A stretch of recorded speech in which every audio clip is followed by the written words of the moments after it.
ওই হ্যাঁ বল। খাবি? তুই তো অনেক দূরে, কেমনে কি? বিকাশ নাম্বার দে, পাঠিয়ে দিতেছি। কোন খাবারের কথা বলতেছো? নাইস। বিকাশে কেমনে? আরে আজ আম্মু গরুর দুধ জাল দিচ্ছে, আমি তো খাই না, তাই তোরে টাকা পাঠাইতেছে, তুই কিনে খাবি। ও, তুই গরুর দুধের কথা বলছো? কেন? আমি আরো ভাবছি কিছু না। লজ্জা বেটা। এখন সব দোষ আমার। তো কার? নিজেই তো বলছো খাবি। সব নেগেটিভ ভাবো তো আমার কি দোষ? এইভাবে বললে কেউ বুঝবে না গরুর দুধ খাওয়ার জন্য বলছো। সবাই ওইটাই বুঝবে যেটা তুই বুঝছো।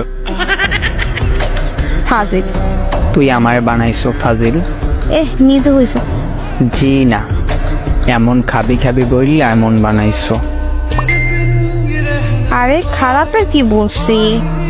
সোজা বললেই পারতি আজ গরুর দুধ কিনে রাখছে, আমি খাই নেই, তুই খাইলে আয়।